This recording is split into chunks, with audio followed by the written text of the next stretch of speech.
again, as the mayor said, I want to thank everybody for being here today. All of the deputy chiefs who have collaborated, Chief Ann, Director Chief, Commissioner, everybody who played a part in bringing this event. We're going to share some great information with you today. We're going to lead off with the mayor, then we will continue with the chief and our other speakers. Following that, immediately we will take a tour of all of the equipment that's assembled around you. Then we will acknowledge one of our own NOPD officers, and that will be the run of our program. And with that, we introduce the mayor this morning to start our remarks. No, thank you again, Mr. Terry, and thanks again for everyone who is here, and of course, members of the media. On this morning, we're wanting to speak to the violent reduction in the city of New Orleans, a crime reduction that didn't happen overnight, and it really took a collaborative effort to get to where we are in the city of New Orleans. We are continued to remain focused on ensuring that these trends and what we're seeing on the ground continue to happen throughout the year, and of course, as we move into 2025. I do have to say that I want to give a thank you to all who've played a role and a part in this.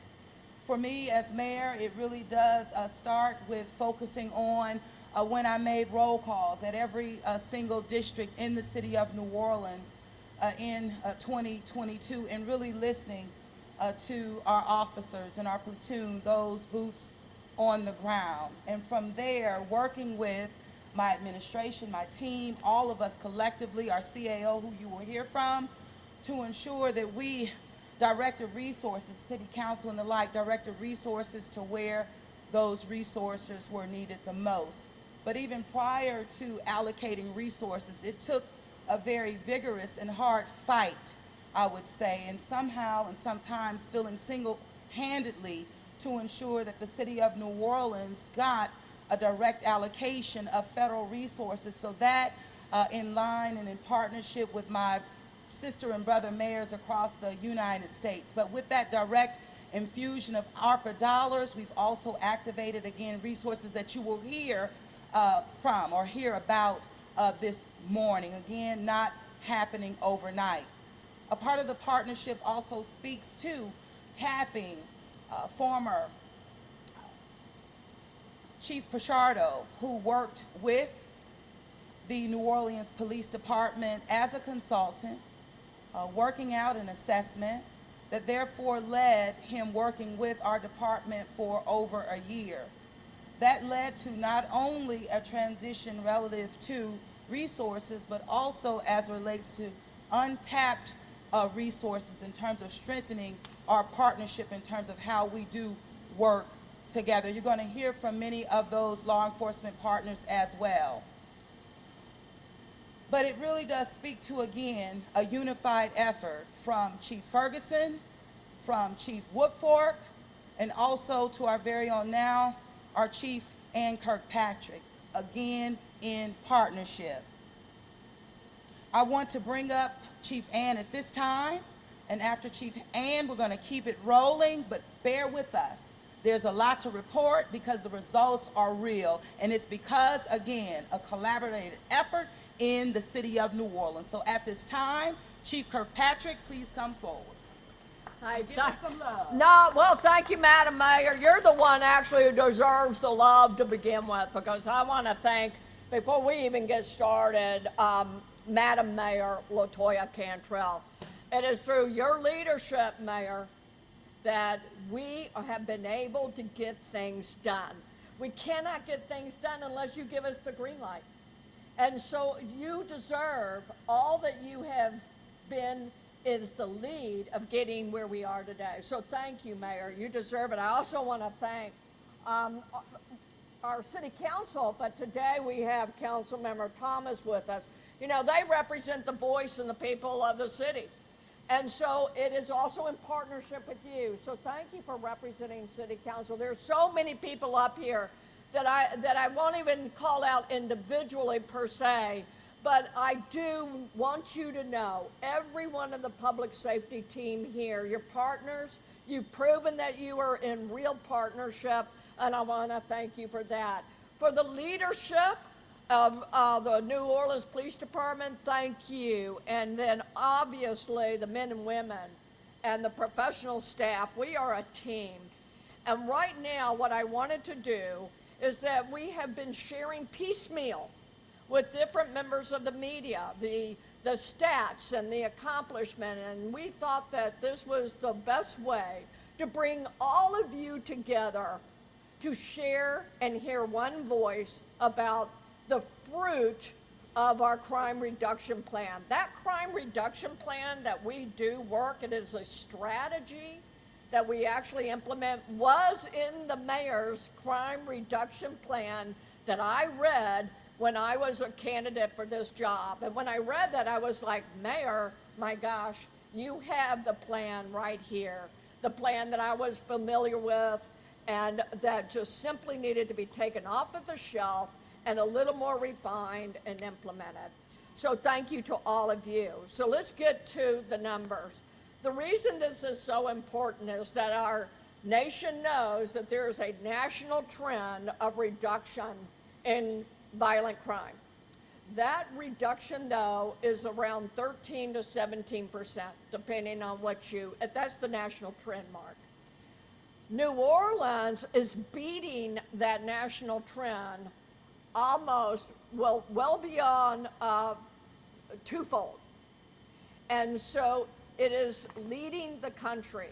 New Orleans is head turning in this country right now on our results. And in terms of major cities, it's been amazing. So here we go. Although we do talk about statistics, I want to begin every time that I speak about numbers, that even one victim of violent crime is too much.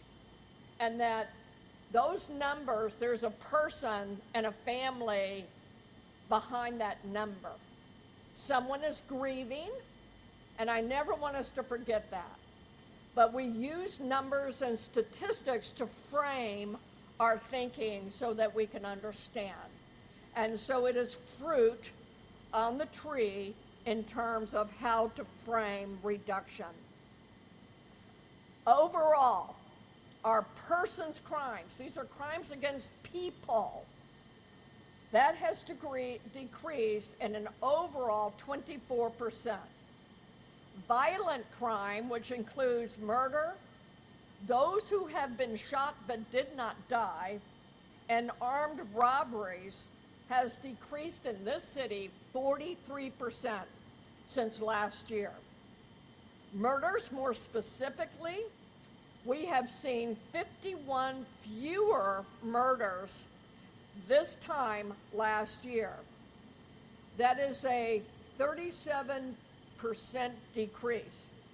Here is a statistic we have not been putting forth, but is a very important one, and that is juvenile murders. In our city, we have experienced a 71% drop of people who have not, our children, those under the age of 18, 71% drop in their untimely and violent deaths. With respect to the homicide section, this is one of the most important numbers that people do not realize associated with crime reduction, and that is solving crime. New Orleans many years ago was only in like the low and mid-20s in solving the crimes once they occurred. Today, we show a solve rate of 65%. And with respect to non-fatal shootings, we have had 107 fewer shootings for a decrease of 43%. Armed robberies have decreased 46%. Carjackings, 49%. And overall, all property crimes has decreased 25%.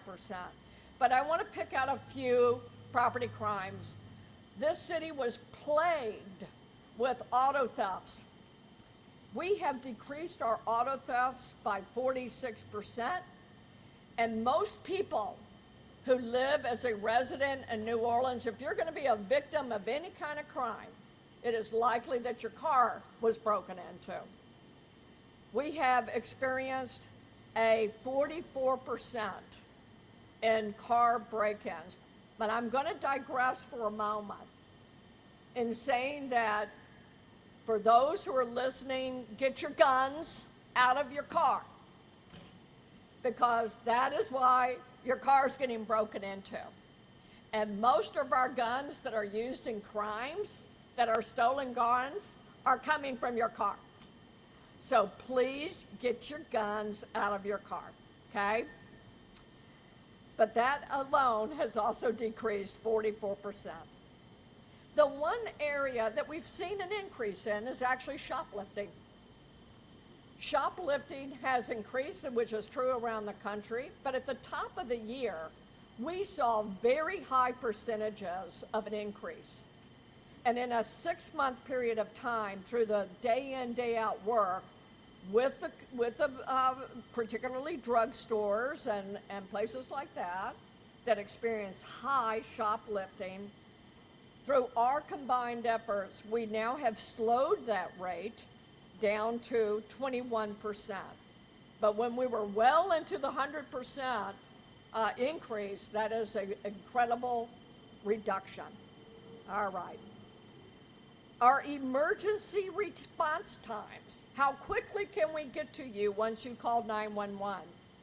We use a median number, and our times are right now averaging at the median number 9 minutes and 16 seconds across the board. Our non-emergency response times are right at 11 minutes and 32 seconds.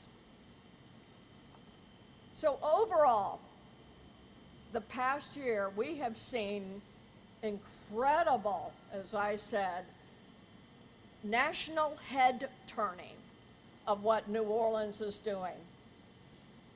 This is a result of intentional strategy.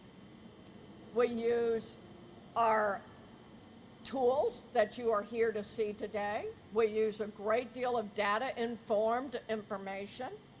We practice precision-based policing. And today, we are showing that we are an agency that practices constitutional and ethical policing day in and day out. So at this time, I am going to complete my, well, I have a few things that I want to highlight before I at least complete my time. I want to give a couple of shout outs to our individual district accomplishments. So for instance, in the 8th district, which most of everyone knows is the French Quarter and the CBD, that investigative unit has solved every single case assigned to them in the past 4 months. It includes a 90% apprehension rate for crimes which include shootings, robberies, and carjackings. Our 4th district, the detective and officers identified and solved a multiple shooting suspect. After his arrest, the 4th district soon saw a 50% reduction in their district alone. A juvenile was arrested by officers in the 2nd district, which cleared 40 car break-ins in that one arrest, as well as including an aggravated assault. The 7th district is leading all of our districts with a 40% reduction in violent crime. Thank you, Councilmember Thomas, for your leadership in that. Well, they need to know that. Yeah, you didn't probably even know this. Report otherwise. Here's one more statistic for you for the 7th district, Oliver Thomas, Mr. Thomas. Got 'em all right here. Well, right here, I want you to know that the 7th district have arrested 277 felons. They made 75 gun arrests and confiscated 104 weapons. And then lastly, there was a news story just yesterday. We have one of our homicide investigators, Detective James Fife, he has solved 17 murders in a row. I don't know unless you are in law enforcement to be able to embrace the magnitude of that. He has, he did over 100 search warrants, as well as capturing well over 100 suspects between Tennessee and Texas. Y'all, this work goes beyond and beyond and above. These dedicated men and women deliver it to you, as our mayor says, each and every day. Every day they come to the table and they give it their all. I want to thank you, Madam Mayor, and to the men and women of this police department, no matter what position you're in, whether you're a professional staff member or you're an officer on that street day in and day out. I'm very proud to be your chief. I know the honor of what it is to be the chief of police, the superintendent of police of this incredible city of New Orleans. Thank you to everyone. Chief, what we will do, we'll keep it going. I'm going to ask Gilbert Montano, who is, of course, our Chief Administrative Officer for the City of New Orleans, one that I bring issues to and say, Gilbert, we have to work it out to solve. And we have done just that relative to supporting our police department, every single man and woman who serves. So with that, Gilbert, please come forward. All right. Good afternoon. I promise I will be very brief. I know it's hot and people look very uncomfortable, but I will want to obviously start out and thank the mayor. As the chief said, and want to echo, we've never came to a request to her for public safety, and we look at them as a cohesive part without her giving her blessing and saying, yes, I'll support you and move forward on that. And I'll go into some of the details more specifically about how much investment that actually is over the course of time. But I assure you, 6+ years ago, what's behind us didn't exist, and if it did, it was in tattered and disrepair. And I encourage you to talk to some of the field officers. I hope that will buttress those same comments. So thank you, Mayor. Appreciate all the work that you've had in the partnership. I do obviously have another piece to that equation and the puzzle, and that's our council chair, Criminal Justice Councilmember Thomas. None of this money and none of these investments could be made without our partners at the City Council. And almost without exception, they have approved, they have validated, and they have encouraged the investment in public safety through so many different avenues and aspects. And I do want to thank you, and on behalf of the council, all the work that you all have done and participated in. And as the chief said, there's too many people here that we could say thank you to and agree to, but it is a good day in New Orleans, and I'm excited that we're here to describe and you all to see firsthand all the benefits that we have, not just in the short term, but as we've always hoped and anticipated, the long-term benefits and investments that we have. It's hard to say, and the number that we've invested above and beyond what the actual budget is about $150 million that we've added toward our New Orleans Police Department specifically. Not fire, not EMS, that's a whole separate number, but the police department, through this administration, through this council, has invested almost $150 million above and beyond what we have in their normal daily budgets. And I won't go into too many details because, like I said, I know it's hot and uncomfortable, but it's very isolated in some of the equipment that you see here. It's hard to sell, it's hard to say we need to buy 800 new police cars, or rebuild a whole new K-9 unit, or invest in some of the significant facilities that are eroding and decaying. And I know we're not there yet. There are stations that still need love, there are stations that still need work, but we're committed to doing the best we can with what we have to be able to address those problems. And in short and in closing, I think it is a celebratory day, as I said. This took a long way to get here. It's not as easy as going and just buying something and then having it on the lot. It has a long process, and so I'm thankful to all the teams that worked effortlessly, put in their significant effort to get this done, and now the partners that we have at the table here to actually use this equipment, as the chief describes, to fight crime. You know, that's one of the tenets of running an organization's public safety, basic services, and of course economic development. We're really tackling the public safety aspects, and I want to congratulate all those that have been involved with that.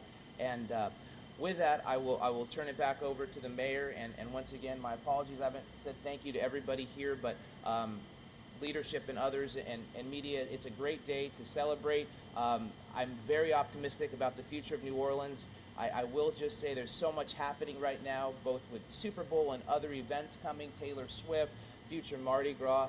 The energy and the motion is in place, and I'm excited to be part of it, and I want to thank everybody for your time. Thank you, Gilbert. Thank you, Gilbert. And Gilbert mentioned, but in terms of the partnership with the New Orleans City Council, the legislative branch of government, and I have to say, none of this could happen without the partnership with the council. And in doing so, I'm going to ask our councilman to come forward, but also I wanted to just inform you that we're funding an asset management system so that this city, for the long term, will be able to manage, again, its assets, knowing when something is rolling offline, so that we don't wait until we run out of gas, so to speak, to fill the tank up. That we know exactly where we are in our city relative to the equipment and investments that we're making. Again, long term.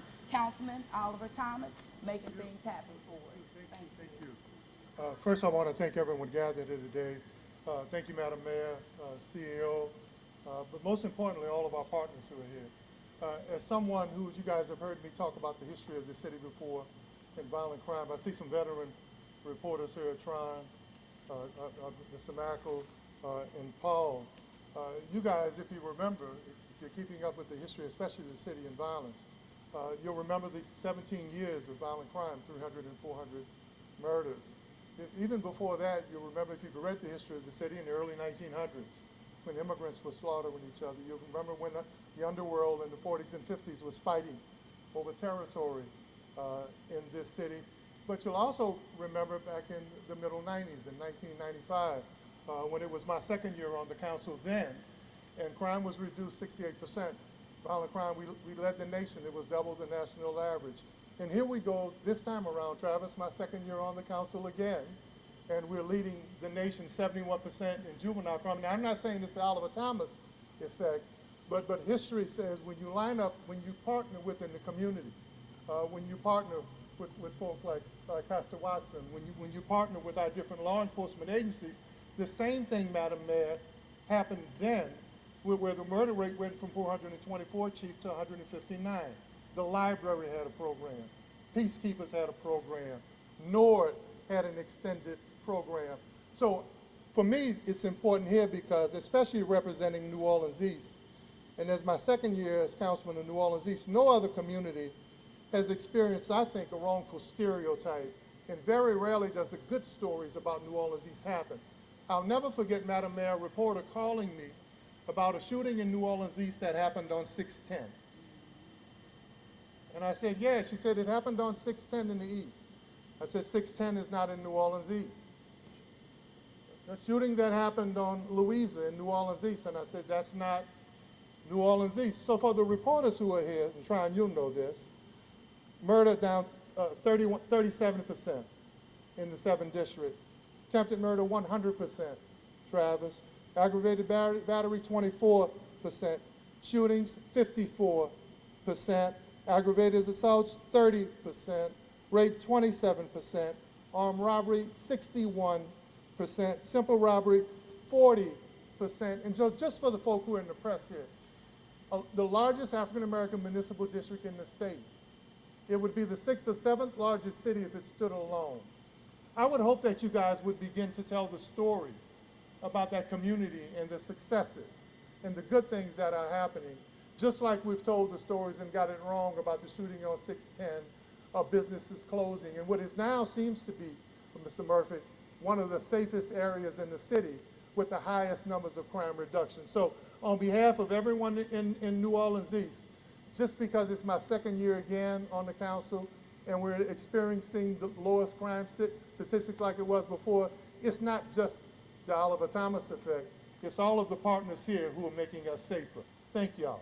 Thank you, Councilman. Thank you, Councilman. But one thing about it, when you deploy the resources effectively and you work together, you do see results, and we're not wanting to turn back, and will not at all. Right now, I'm going to keep this press conference moving forward. I'm going to ask Commissioner Tanisha Stevens to come forward. Following Tanisha Stevens, you'll hear from our Superintendent of the Louisiana State Police, Colonel Hodges, and then we'll move into our partner organizations. Commissioner. Thank you, Madam Mayor, and to our partners here, but most importantly to the men and women that don a uniform, thank you, and thank you for your service to this city. I am Commissioner Tanisha Stevens, Director of the Office of Criminal Justice Coordination, and my office fosters system-wide collaboration across the criminal justice legal system to include juvenile. Since 2018, my office has remained steadfast, committed to public safety, community safety, and collaboration. We cannot do this alone. It takes all of us. It is just like raising a child. It takes a village, and certainly to reduce crime strategies, it takes a village. So I am happy every day that I get to work with my partners from the Louisiana State Police, the FBI, ATF, and most importantly, the U.S. Attorney's Office, in which we fund and is the fiduciary for the Project Safe Neighborhood Grant. In that, we have 5 parishes that are present at every meeting. We discuss strategies on how to spend funding from the federal government as it relates to Project Safe Neighborhood. And we do a very fine job. That is what happens when agency heads come together and collaborate and not work in silos. So with that, I want to say that all of this equipment that you see behind me, all of the people that are present here have played a role in where we are in reducing crime. Our community partners as it relates to the Evening Reporting Center, Reverend Pat Watson, as it relates to the Juvenile Justice Center, Deshelle Williams, we work together as a team. We work together in collaboration. If I can leave anything with you today, that is collaboration and partnerships are the key to having a safer city. Thank you. Thank you. Colonel Hodges.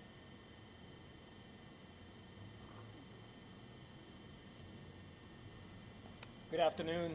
I'm Colonel Robert Hodges, Louisiana State Police Superintendent.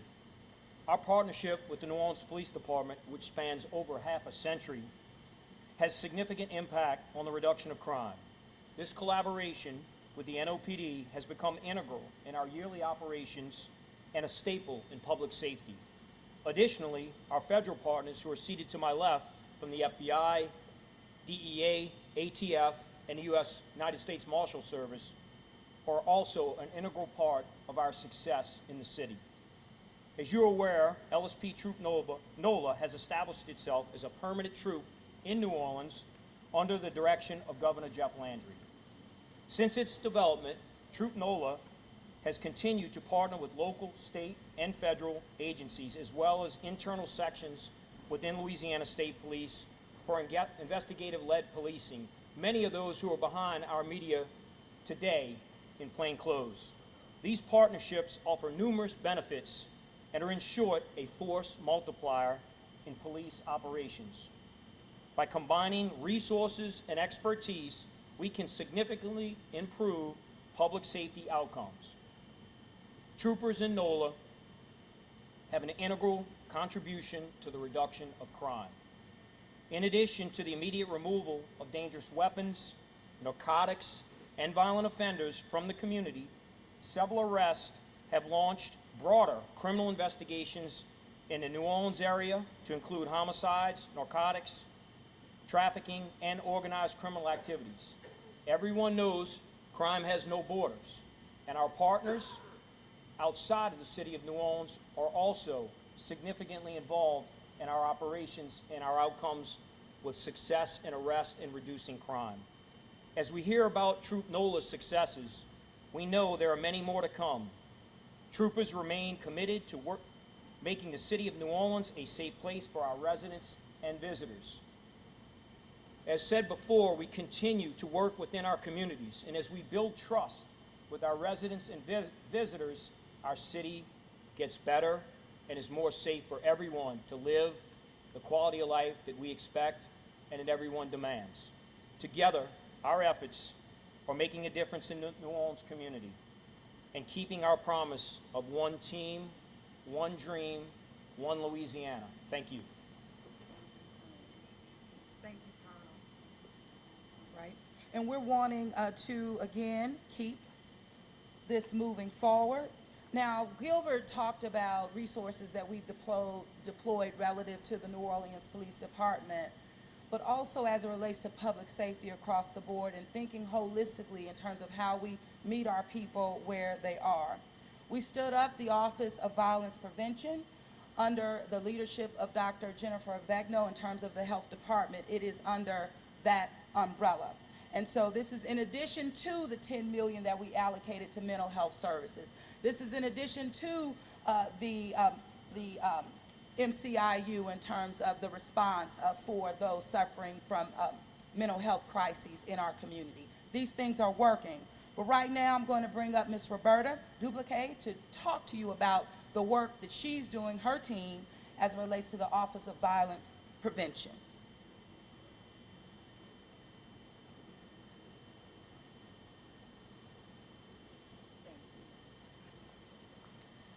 Good afternoon. My name is Roberta Duplique. I would like to first thank you, Mayor and Administration, for having us here today. I am the Director of the Office of Violence Prevention at the Health Department. Our office is deeply committed to addressing violence at its roots and providing support to those who have been affected. We have adopted the public health approach in aiding our youth and our communities. We operate a variety of different programs and initiatives at preventing intervention with the goal of creating lasting impact and making our city safer and more supportive environment for all New Orleans residents. We are dedicated to community helping community. With our partners, the Office of Violence Prevention oversees several major initiatives. These work as alternatives to law enforcement, supporting people and working to prevent violence or interrupt the cycle of violence and promote the healing. These include a hospital-based violence interruption program. Located in the city's only Level 1 trauma center in UMC, the program is vital in offering immediate and long-term support to survivors of violence who come through the hospital system. By connecting patients with comprehensive resources such as counseling, social services, and follow-up care, we aim to provide recovery outcomes and reduce the likelihood of re-injury. Our approach addresses both the physical and emotional impacts of violence, ensuring that our survivors receive the holistic care that they need. Our Trauma Recovery Center, the Seeds of NOLA Trauma Recovery Center at UMC, offers a wide variety of trauma-informed services such as case management, specialized care, all free of charge to our New Orleans residents impacted by violence. You'll hear more about that from Dr. Rajo. Accompanying those services are our community-based violence interruption team. This would be Ubuntu Village. It is a local organization that works with families and community-based level. Their peace and ambassadors work in the neighborhoods to build awareness and provide outreach resources for those at risk of violence to promote health, hope, and healing. The peace ambassadors work directly within the communities to mediate conflict and to prevent escalation. These are trained professionals to build trust and offer alternative solutions to violence, contributing to safer neighborhoods. We also have our Center for Restorative Approaches, and then we have our Domestic Violence Sexual Assault Coordination. Our Domestic Violence and Sexual Assault Program leads the city's response to domestic violence and sexual assault by coordinating community-based criminal justice partnerships and programs by providing training and technical assistance, supporting prevention, programming for families impacted by violence, and advocating for policies that support survivors. We also have our AIR program, which is Advocacy Initiated Response, which is an intervention for domestic violence to increase victim safety, provide linkages to resources, and disrupt violence in our community. Every survivor of domestic violence incident receives follow-up service, referrals, and resources by our partners at Family Justice Center, with the goal of supporting individuals after a traumatic event has taken place. One thing that we are really proud of is that our safe storage. If you're not familiar with our safe storage, it is a collaborative effort between the Health Department and Children's Hospital. As we know, shootings are the leading cause of death in children in America, and many obtain those firearms through unsafe storage practices by adults. To combat this, the Health Department partnered with Children's Hospital and other community organizations. We aim to provide education about firearm safe storage and, more importantly, to distribute free, high-quality biometric gun safes to New Orleans residents in a wide variety of settings. From your back to school to your community-based event, we will be there with our gun safes to provide to the community. Since the launch of this initiative, we have given over 1,300 biometric gun safes, with participants reporting some significantly safe storage habits after receiving them. We plan to distribute 2,000 more additional gun safes in the next 2 years, and our program has been recognized nationally as best practice. And lastly, I would like to mention our mobile crisis intervention. I know some of you may feel like the mobile crisis unit is not a part of the Office of Violence Prevention, but it is underneath the Health Department. And what we would like to aim to do is, it is an alternative to traditional policing response that provides immediate on-site crisis intervention for mental health emergencies accessed through the city's 911 system. This unit consists of mental health professionals and crisis counselors that offer more appropriate response to mental health crises. The benefits include effective de-escalation of crises and better support for distressed individuals, reducing the need for police intervention and the likelihood of immediate and future violence. Since June of last year, it has responded to nearly 4,000 calls, freeing up NOPD officers to better respond to more serious crimes. With these strategies and our other community partners and our healthcare partners, we will reduce violent injury and deaths and support a much more thriving, healthier New Orleans. Thank you. Oh, next I would like to introduce my colleague, Dr. Erica Rojo. She is in part of the Trauma Recovery Center at UMC.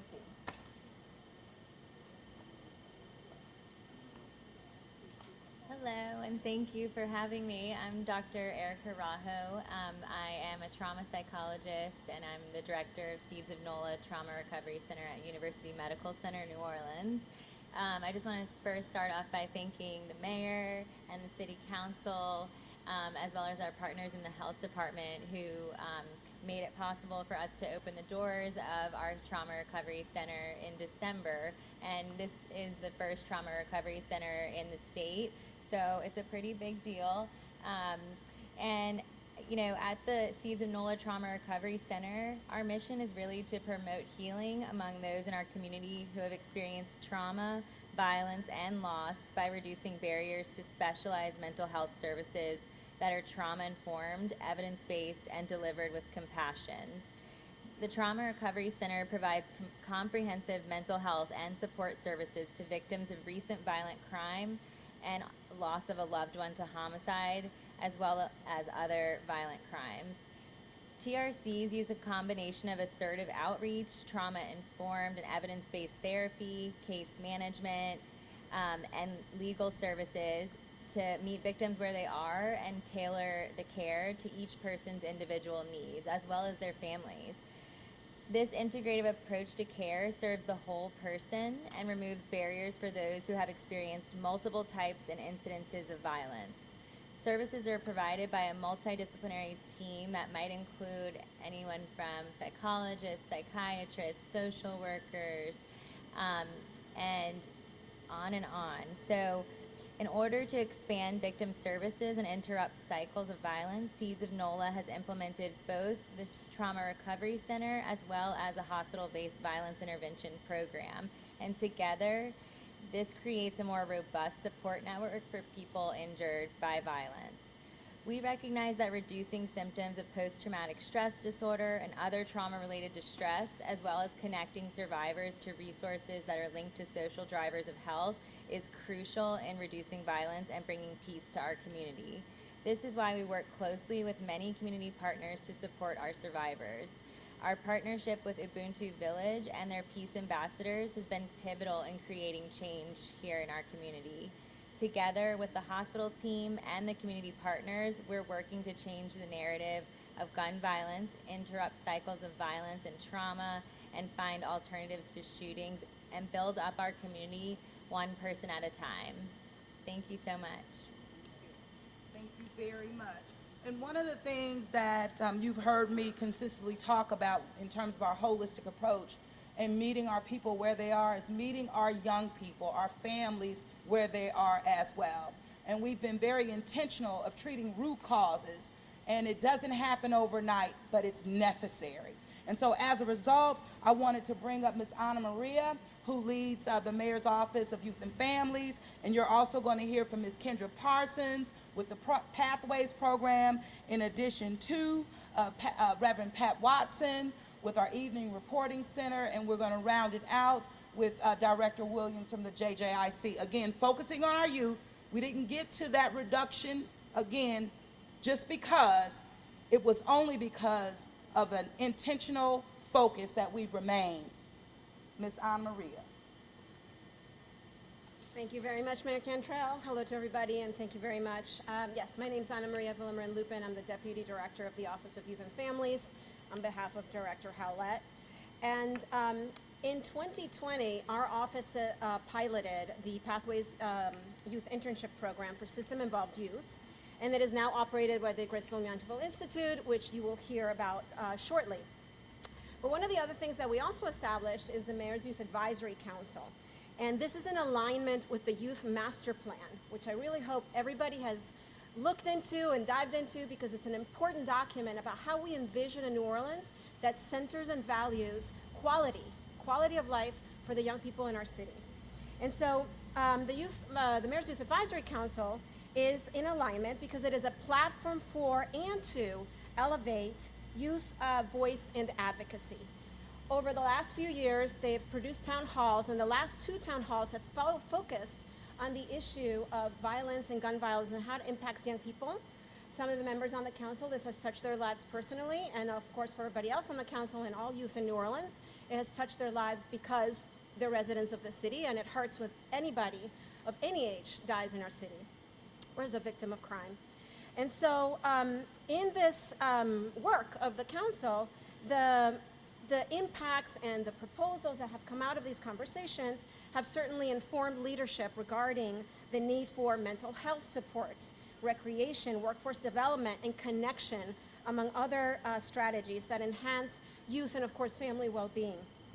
But more importantly, MEAC, the acronym for the Mayor's Youth Advisory Council, is just really one of many youth-led and groups that center youth voice and advocacy that is invaluable for our community to do well, to really listen to and take action and empower young people to be part of the solution. The young people in the city are everything and wonderful. Groups such as ASHE's Young Fierce Citizens, the New Orleans Youth Alliance, the Children's Youth and Planning Board Advisory Group, ALAS, Dancing Grounds, Puentes NOLA. These are all groups and many, many more that empower our young people to be decision makers and to engage with decision makers who listen and can take action on how to make differences in our community. And this collaboration, I've heard this word a lot, is so integral and important to strengthen the web for youth and family well-being in our city. This is something that our office values and supports every step of the way.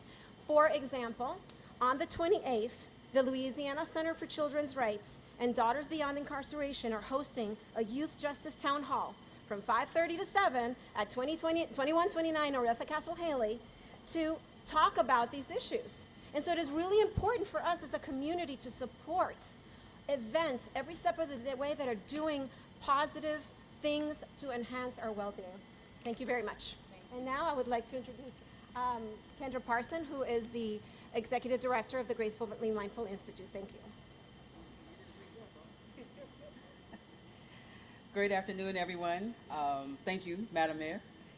Thank you for the vision. Thank you, Anna Maria and the team, for believing in us. And we want to say thank you to Ms. Watson, Mr. Shell over there, and everybody else on this panel who is making it safe for us to reside in our great city of New Orleans. My name is Kendra Parson. I'm the ED for both the Pathways Youth Internship Program as well as Gracefully Mindful Wellness Institute.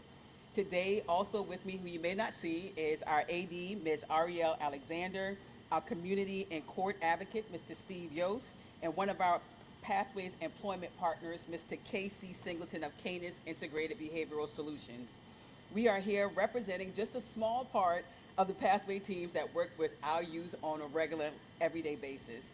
Pathways is a year-round workforce readiness and personal development program for 14 to 17-year-old justice-involved youth that seek to mitigate youth poverty, unemployment, and recidivism by providing them with paid work internships, workshops focused on conflict resolution, emotional management, and soft skills development, all through mindful meditation. We continue to offer trauma-informed care. I know that's a hot word, but we do that through a curriculum, intensive case management, restorative practices, career exploratory paid internships, community and court advocacy, wellness coaching, substance abuse groups, clothing and toiletry assistance, transportation, and mindful meditation daily. Once our youth have completed their first tier of the 15-week program, the Pathway alum have the opportunity to travel outside of the city for a weekend retreat where they experience whitewater rafting, horseback riding, camping, hiking, team building exercises, and more. They really don't want to come back, but we bring them back because we don't keep children, amen? All right. We service the greater New Orleans area, and since November 2020 have graduated 114 youth. We are currently in our 13th cohort, can you believe it? And we have 28 youth enrolled. The cohort offers 3 15-week tiers for our youth to participate in to ensure year-round engagement. Those tiers consist of our initial Pathways tier, our leadership tier, and our mentorship tier, which all receive a paid internship stipend. Through the continued support of the Office of Criminal Justice Reduction Coordinator and OYF, we have been able to identify public safety stats of our Pathways program. Since November 2020 through our most recent cohort, which ended on September 1st, 2023, 88 youth have successfully completed the program. Overall, the 60-day public safety rate for Pathways during that time is 93.2%. Out of the 88 participants, only 6 youth recidivized, making 82 youth not arrested in the 60-day after program completion. The 2 most recent cohorts to continue on, which ended in October 2022, which was cohort 8, and September 2023, cohort 10, respectively, have the highest public safety rate of all cohorts. For October 22, which was cohort 8, we have 100%, a rate of 100% public safety rate. And for our cohort 10, which was September 2023, our rate was 95%. At 90 days post-program for all cohorts at this time, the public safety rate for Pathways is 86.8%. The other leg of our Pathways program is our career exploratory internship program, where participants are placed in an internship geared toward their career interest. We partner with local community businesses that not only offer an internship, but a mentorship as well. And when we say by that, we try to place maybe 1 to 2 youth per local business so they will be able to have a personalized experience during their internship. Today, we have one of our employment partners, Mr. K.C. Singleton from Canis Integrated Solutions, and he talks about the importance and the need for more local businesses for the need and more local businesses, that the importance for that. You come on up, Mr. Casey. He is going to take a few minutes to tell you about his part and the importance of that. Thank you. So I want to thank everyone for coming out and helping, because these kids do need community action. They do need help. As a community, we have to come together and help these kids. We know that the crime is changing. I hope we can get it down even more. But my job as a vendor with Pathway is to help these kids. So first thing, I have to understand psychology. I've been working with dogs for over 30 years, and I have to understand the psychology of dogs. So in order to understand the psychology of dogs, you have to work with them. You have to understand different things about them, different characteristics. So I had to study over 400 breeds. But with that being said, I've worked with a lot of people and a lot of kids, because we are the problem when the dogs have a problem. okay? So I have to learn to fix the people first before I fix the dog. So with the Pathway program, the kids come to me and I get to fix the kids. I get to understand their psychology, their origin, where they come from, understand the problems, what they're going through. I get them to talk to me. You have to understand what's going on in their lives, and we need more community help. We need more people to join the Pathway program, more businesses, if you can, accept a few kids every few months or so. It will help. If we can get to these kids, get through them, we'll have a better community. I've been raised in New Orleans for many years. I know all these different areas. I know where they come from, so I understand what they're going through. But we all together need to come together and really help these kids. And the mayor, if you don't know, every time there's an event for these kids, she's at every event. She's at every graduation. So those kids need to see that they have that type of support. So I would encourage everyone to help and support these kids as much as possible. So thank you. I'm Casey Singleton, and y'all have a great day. Thank you. If you have any questions, any more about the Pathways program, please email pathways@gracefullymindful.org. Thank you for your time. Now we will turn it over to Ms. Reverend Pat Watson. Good afternoon, everyone. The beauty of what's going on right now is we're sweating in this together. But I want to first of all thank the mayor for believing in our work, and Tanisha Stevens, who keeps up with what we're doing all of the time. I was just thinking about the statistics that Councilman Thomas gave, because it was in 1994 through 95, where I grew up in the Calliope Housing Development, where crime was at its highest. And we were instrumental in working with the police department then to institute the first substation in the Calliope Housing Development. So for the past 36 years, operating as the CEO of the Family Center of Hope, our major goal has been to reduce crime in the lives of juveniles. That's been our passion. And as a clinical social worker, I'm not only interested in the crimes that they commit, but I'm interested in the persons. So for the last 36 years, we've been providing proven work, and the proven work is in a curriculum that we've developed over the past 36 years that's been proven. It's copywritten specifically as it relates to this work, where the city was so instrumental in providing, believing in us. The Eden Reporting Center is a 45-day alternative to detention program. During our tenure with the youth that we engage with, we were tasked to not only have a proven and safe environment for them, but we were tasked to keep them out of trouble during the time that they're in our programs. We were also tasked with having a safe environment for them. We were also tasked with making sure that they return to court. But we went a bit further, and we instituted our practices where a psychiatrist by the name of James Gabarino, he said our kids are floating around in a sea with no anchors, which was really and has been a buzzword, which afforded us the opportunity to create anchors for change.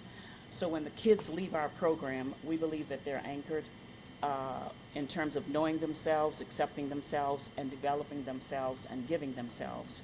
One of the things that I often get in trouble with is saying that our youth are not the crimes that they commit. And we only say that based on how we see them, how we have identified them with their communities and perhaps the traumas that they've experienced most of their lives. But they are not the crimes that they committed. We have admitted over 192 kids to our program since inception of June 2019. Of that 192, we have serviced 172 of those kids. What has happened since then, we not only service them for 45 days, but we have a follow-up aftercare support service where we monitor, manage, maintain what they're doing after they complete our program. The beauty of what we do, many of those youth have come back to our program to talk about the businesses that they've started, from t-shirt businesses to car wash services to entering into colleges across the state of Louisiana. And we are really excited about them so that they can come into our space and mentor the youth that we currently serve. Right now, the Eden Reporting Center success rate is a 90.7 rate, which we are very proud of. And quite often when you have those high numbers, most often people will ask, you know, what contributes to that. It's our work. Our goal is to anchor our kids. Our goal is to provide a family setting for them such that they will be different from the time they came. I'm open for any questions for those of you who want to ask. Thank you so much. And we are coming to an end, but before we do, and it's worth the time because there's no substitution for hard work. And so with that, I'm going to ask Director Deshelle Williams, who leads the Juvenile Justice Intervention Center, but a part of that work is our in-home supervision program that was created again to deter our youth from crime. So with that. Good afternoon, everyone. I would like to start by saying thank you to Madam Mayor LaToya Cantrell. Thank you, thank you, thank you. Everything that you, the criminal Office of Criminal Justice Coordination, the public safety team, the council members of the City of New Orleans, the Director Chief John Thomas, all of the support that you guys give to the JJIC to ensure that we are providing structured program and services for the children that are in our care. We couldn't thank you enough for all that you do for the City of New Orleans and its most vulnerable youth. I would like to share with you just a small glimpse of what JJIC is doing internally to contribute to the crime reduction in the City of New Orleans. JJIC provides direct intervention services to system-involved youth to reduce recidivism. Internally, we work with partner agencies such as Break Free Education through the Travis Hill School, Children's Hospital, Chinola, LCMC, to provide quality education, healthcare, and behavioral health services to the youth in care.